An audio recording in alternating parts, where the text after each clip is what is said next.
Well, welcome back to the shed. What a truly crapulous, vomitous day it is down here on the south coast in England this afternoon. It's piddling now with rain. I can't hear it too much in here because it's too well insulated. But what have we here? Well, we have here another Amerex product. This one is just an 8-track player, although you can use it as an amplifier for a high output ceramic cartridge, as you could a lot of just 8-track player machines. It's an AC 500, made for the UK market, draws 20 watts.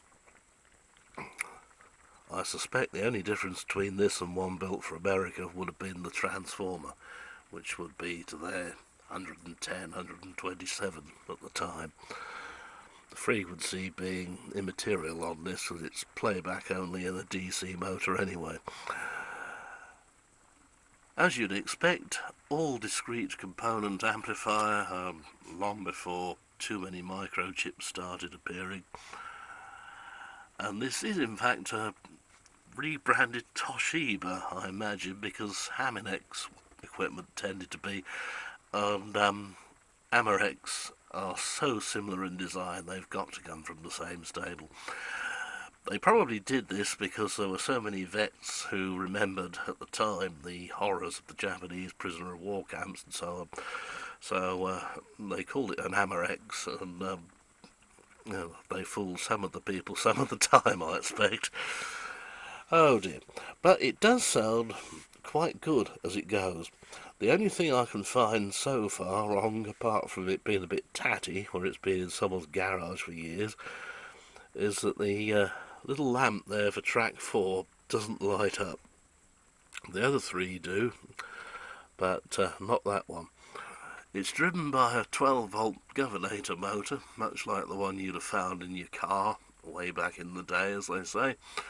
And this big old flywheel probably weighs more than some Walkman did in later life that played cassettes, complete with tape, cassette and batteries. So the speed stability is quite good, or very good as it goes. Funny, they tended to give trouble in cassette decks, these little motors, quite a lot at high mileages, but with 8 tracks, I don't know if it's because they stopped using them so early by and large and they've just been stored, or whether the bigger design was a bit tougher and stronger and would just carry on motoring.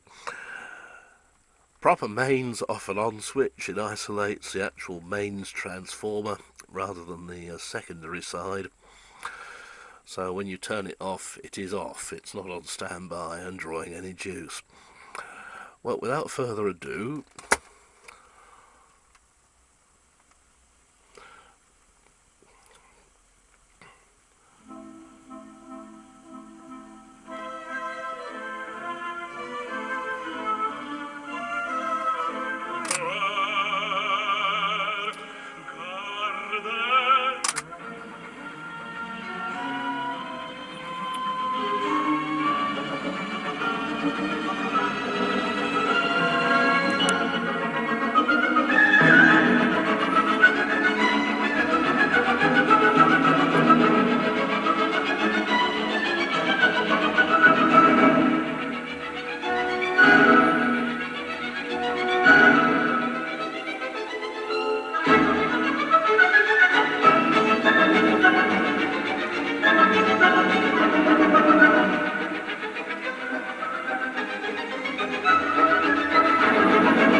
a quick blast of B's, A's,